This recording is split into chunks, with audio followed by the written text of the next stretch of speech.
এই যে রমজান মাস, এই রমজান মাসের গুরুত্বের কারণ কি?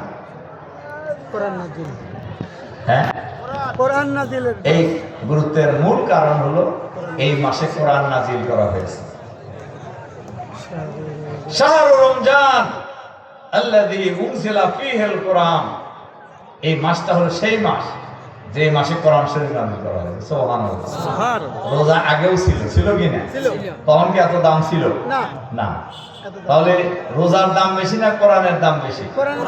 তাহলে রোজা রাখার জন্য কত কষ্ট করতেছি আমরা ভাই বোনেরা, সেই শেষটা দেখাইছি।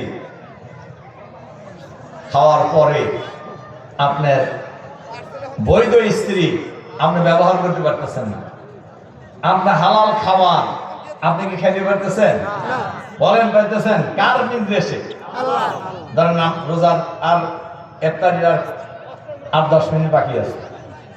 এখন যদি আপনাকে জিজ্ঞাসা করে বলে যে ভাই দেশের প্রধানমন্ত্রী হুকুম দিয়ে দিচ্ছে ইফতারি এখনই করতে হবে, করবেন? কে করবেন? একজনও পাওয়া যাবে না, কারণ আমরা প্রধানমন্ত্রীর হুকুমের তোয়াক্কা করি না। মুসলমান তোয়াক্কা করে কার হুকুমে? আল্লাহর হুকুমে। আমরা যদি সকল ক্ষেত্রে ইফতারি 1 মিনিট আগে করার হুকুম দিলে যেরকম মানবো না, আমরা যদি ইসলামের সকল হুকুম হাকাম কোন নেতা নেত্রীর হুকুম অনুযায়ী নয়, আল্লাহ আমাদেরকে যে হুকুম দিয়েছেন এই হুকুম অনুযায়ী যদি আমরা চলতাম, এই সমাজ সোনার সমাজে পরিণত হয়ে যেত।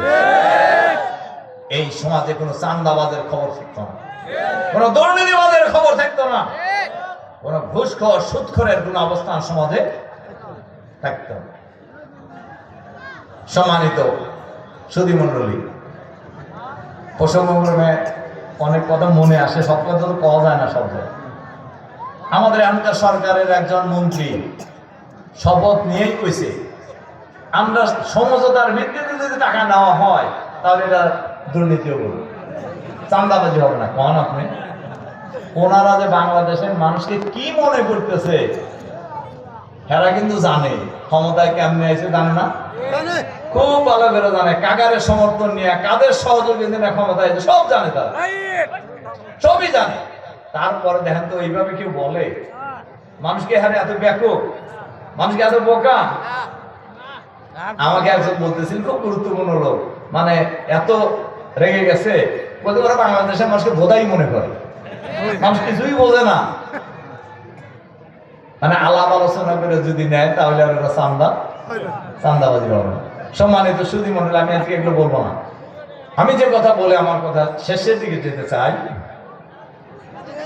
যে এই কোরআন নাজিল হওয়ার কারণে মাসের মর্যাদা বেড়ে গেছে। কোরআনের পরিচয় আল্লাহ দিয়েছেন, এই কোরআনের পরিচয়টা দিয়ে বিশেষ করবো। হুদাল লিন-নাস, মানব জাতির জন্য হেদায়েতনামা। মানব জাতির জন্য কি? হেদায়েতনামা, পথপ্রদর্শক। ওয়াবাইয়িনাতিন মিনাল হুদা, এই হেদায়েতনামার মধ্যে মানুষের জীবন পরিচালনার জন্য যত হুকুম আহকামের দরকার, যত নিয়ম কানুনের দরকার, আল্লাহ বলছেন যে আমি কোরআনের মধ্যে লিপিবদ্ধ করে দিয়েছি। সুবহানাল্লাহ। কোরআনের মধ্যে নামাজের কথা আছে, কোরআনের মধ্যে জাকাতের কথা আছে, কোরআনের মধ্যে রাজনীতির কথা আছে, কোরআনের মধ্যে অর্থনীতির কথা আছে, কোরআনের মধ্যে রাষ্ট্র কিভাবে পরিচালিত হবে এ কথা আছে। আছে না নাই? বলেন আছে কি না? মুসলমান হিসেবে আমাদের কোনটা মানা দরকার? কোরআনের রাজনীতি, কোরআনের আইন, না মানুষের তৈরি করা বাস্তবতা আইন? আমরা মুসলমান হিসেবে কোনটা মানবেন? আল্লাহ নবীর সারা জীবনের লড়াই ছিল আল্লাহর আইন এবং সত্যকে শাসন কায়েম করার লড়াই। আমাদের ওই লড়াই যতদিন আমাদের প্রিয় জন্মভূমি এই বাংলাদেশে কোরআনের সমাজ কায়েম না হবে, ততদিন আমাদের লড়াই চলতেই থাকবে ইনশাআল্লাহ। কি রাজি আছেন? কারা কারা রাজি আছেন? যতদিন আমরা জীবিত থাকবো কোরআনের আইন চালু করার লড়াই আমরা চালিয়ে যাব ভাই বোনেরা, ইনশাআল্লাহ। সম্মানিত সুধী মণ্ডলী, ভাই এবং বোনেরা, সব শেষ কথা, আমরা নির্বাচন করছি, অনেক কষ্ট করছেন আপনারা, সময় দিয়েছেন, একদম কাজ কাম ফেলে রেখে ঝাবায় পড়ছিলেন, বাড়িঘর ফেলে রেখে ঝাবায় পড়ছিলেন। 12 তারিখে ওটা শেষ না, আরো সামনে সময় আছে। আমাদের লড়াই কোরআনের আইন চালু না হওয়া পর্যন্ত আমাদের লড়াই চলবে ইনশাআল্লাহ। এজন্য আমি আপনাদের কাছে অনুরোধ করতে চাই, যারা দাড়িপাল্লাকে বিজয়ী করার জন্য লড়াই করেছেন গ্রামে গঞ্জে শহরে বন্দরে সব জায়গায়, আপনারা পাড়ায় পাড়ায় সংগঠিত হন। আল্লাহর নবীর নির্দেশ, তোমরা জঙ্গলেও যদি 3 জন একত্রিত হও, একজনকে নেতা বানাও, অর্থাৎ সেখানে একটা সংগঠন করে তো, সেখানে একটা ইউনিট কায়েম করো। আপনাদের কাছে আমি অনুরোধ জানাতে চাই, আমরা যেখানেই যাব ইসলামের দাওয়াত মানুষের কাছে দেব, যেখানেই যাব মানুষকে আমরা সংগঠিত করব, আমরা যেখানেই যাব আমরা একটা ইউনিট কায়েম করার জন্য চেষ্টা করবো ইনশাআল্লাহ। আর যারা আমরা কোরআন শরীফ পড়তে পারি না, নামাজ ছেড়ে দিবেন না কেউ। দাড়িওয়ালার কাম যতই করেন, নামাজ না পড়লে হবে? নামাজ পড়তে হবে। 2, কোরআন শরীফ যারা পড়া জানি না, তারা কোরআন শরীফ পড়া শিখবে রোজার মধ্যে ইনশাআল্লাহ। আর যারা জানি তারা বেশি বেশি করে কোরআন তেলাওয়াত করব আমরা ইনশাআল্লাহ। এই কয়টা কথা মন থাকবে?